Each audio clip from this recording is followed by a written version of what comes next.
श्री गणेशाय नमः। श्री स्वस्तानी व्रत कथा प्रारम्भ। अथ प्रथमोऽध्याय। परापूर्व कालमा अगस्त्य मुनि तपस्या गरिरहेको आश्रममा आफ्नो वाहन मयूरमा बसेर स्कन्द कुमार आइपुग्नुभयो। अगस्त्य मुनिले अकस्मात आफ्नो आश्रममा आएका कुमारजीको आसन पद्म अर्घ आदिले पूजा सत्कार गरी बसेपछि अगस्त्य मुनिले विनम्रतापूर्वक कुमारजीसँग सृष्टिको विषयमा जानकारी प्राप्त गर्ने इच्छा गरेका हुनाले कुमारजी आज्ञा गर्नुहुन्छ, हे अगस्त्य मुनि, तिमी एकचित्त भई सुन। अघि यो संसारको सृष्टिकर्ता भएको प्रथम शान्ति पद छ। उहाँबाट शक्ति उत्पन्न भई फेरि शक्तिमान अर्थात् शिवदेखि मायाको उत्पत्ति भयो। मायादेखि पर अव्यक्त प्रकृति उत्पन्न भइन्। प्रथम उत्पन्न भएको शक्तिदेखि पर शान्ति पद छ। उसभन्दा पनि पर शान्ति पद छ। शान्तिदेखि पर विद्या पद छ। उहाँदेखि पर प्रतिष्ठा पद छ। उसभन्दा पर निवृत्ति पद छ। यो संक्षेपले गरिकन ईश्वर प्रेरित सृष्टिको वर्णन गरियो। जुन क्रमले यसको सृष्टि हुन्छ उसैको उल्टो रीतले संहार हुन्छ। यी पाँचको पदको उपदेश सृष्टिको अन्तरको इच्छा गर्दैन, जुन कारणले यो जगत पाँच कलाले व्याप्त भइरहेछ। यसै उसले अव्यक्त कारण छ।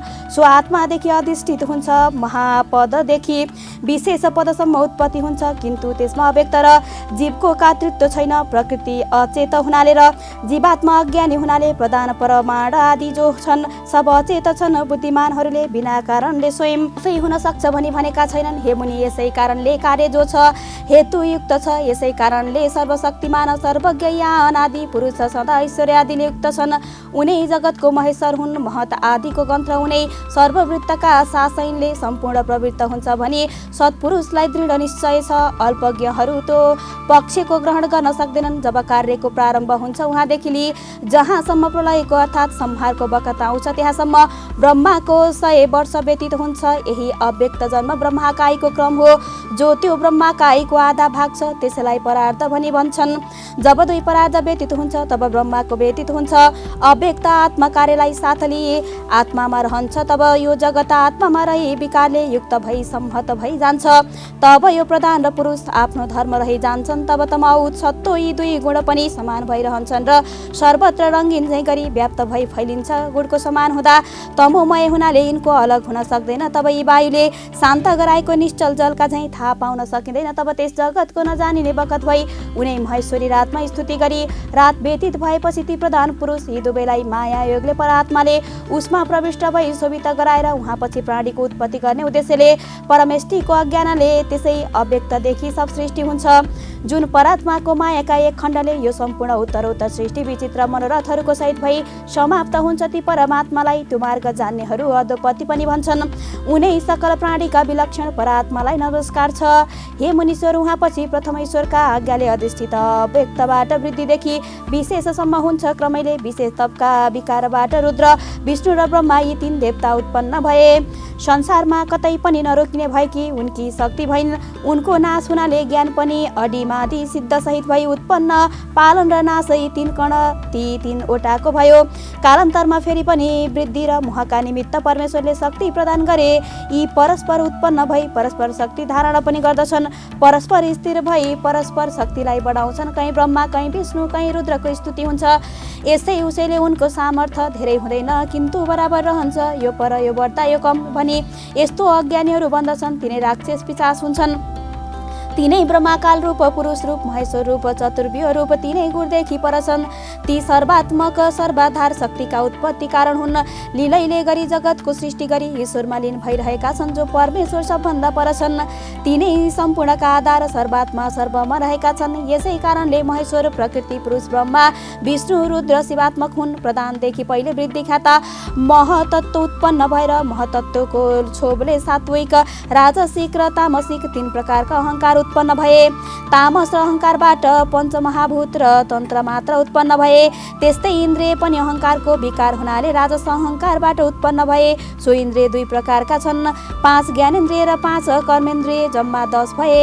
एकादशौँ मन र इन्द्रियका 32 सत्वगुणबाट भए। तामस अहङ्कारबाट उत्पन्न शब्द तन्मोत्रादेखि आकाश हुन्छ। आकाशदेखि स्पर्श, स्पर्शदेखि वायु उत्पन्न भयो। वायुदेखि रूप, रूपदेखि तेज उत्पन्न भयो। तेजदेखि रस, रसदेखि जल, जल जलदेखि गन्ध, गन्धदेखि पृथ्वी भइन्। यी पञ्चमहाभूतदेखि चराचर जगतको उत्पत्ति भयो। पुरुष व्यक्तक अनुग्रहले महतदेखि विशेषसम्मका यी अखण्डन उत्पन्न गर्दछन्। जब ब्रह्माको कार्य र कारण सिद्ध भयो तब यस अण्डमा ब्रह्म संज्ञा भएको क्षेत्रज्ञ बुद्धिमा प्राप्त भयो। यही प्रथम शरीर भयो, उसलाई पुरुष पनि भन्दछन्। उही प्राणीको आदिकर्ता ब्रह्मादेखि उत्पन्न भयो। सृष्टिकर्ताको अभिमानयुक्त ब्रह्माको उपमा रहित ज्ञान वैराग्य लक्षणयुक्त धर्म र ऐश्वर्य नगराउने ब्रह्मा सम्बन्धी बुद्धि उत्पन्न भइन्। जो यसको मनमा इच्छा छ सो अव्यक्तदेखि उत्पन्न हुन्छ, त्यसले तिनै गुणलाई वंश गरेको छ। जो गुण र उसको अपेक्षा गर्दछ सो स्वभावले सापेक्ष छ। आफ्ना आत्मालाई 3 प्रकारसँग भाग लगाएर तिनका क्रम प्रवृत्त हुन्छ। यिनै तिनै गुणले उत्पन्न लय पालन गर्दछन्। सृष्टि कर्ममा चतुर्मुख, संहारमा रुद्र, पालनमा त्यो पुरुष सह सशरीर भनी कहिन्छ। त्यसै कारणले तिनै अवस्थामा स्वयम्भू रहन्छ। ब्रह्माण्डमा सत्वगुण, रजोगुण, कालत्वमा तम र रज रहन्छ। विष्णुत्वमा केवल सत्व मात्र रहन्छ। यस्तै प्रकार गुण वृद्धि 3 प्रकारको छ। ब्रह्मत्वमा लोकको रचना हुन्छ, कालत्वमा संहार हुन्छ, पुरुषत्वमा व्यापार रहित केवल दर्शन मात्रले पालन कार्यको सिद्धि हुन्छ। यस्ता प्रकारका उस परमात्माको 3 कर्म छ। यस्ता 3 प्रकारले भाग लाग्नाले सो परमेश्वर त्रिगुण भनी भनिन्छन्। 4 प्रकारले भाग लाग्नाले उसलाई चतुर्व्यूह भनी भन्दछन्। आदि हुनाले यो पुरुष भनिन्छ, अजन्म हुनाले अज भनी भनिन्छ। सुवर्णको जो सुमेरु पर्वत छ उही उस महात्माको गर्भसाय हो। गर्भको जल समुद्र पर्वत जरायु हो। यसै खण्डमा यी सब लोक रहन्छन्। यसको अन्तरमा संसार, चन्द्रमा, सूर्य, ग्रह, वायु र नक्षत्र सहित स्थिर छन्। यो अण्ड जलदेखि 10-12 गुणा ज्यादा व्याप्त छ। आकाशले वायु व्याप्त, आकाश पञ्चभूतले वेदिष्ट छ। भूतादि महतले महत प्रकृतिको व्याप्त छ। यसै उसले यो ब्रह्माण्ड प्रकृतिका साथ आवरण पर्दाले व्याप्त छ। यसै उसले प्रकृति समेत 8 सापेक्ष छन्। परस्पर प्रादुर्भाव भइकन परस्पर जगतलाई धारण गर्दछन्। आधार आधारीहरूका भावले ती विकार विकारीमा कछुवाका शरीर झैँ पला फैलाउने र खुम्च्याउने हुन्छ।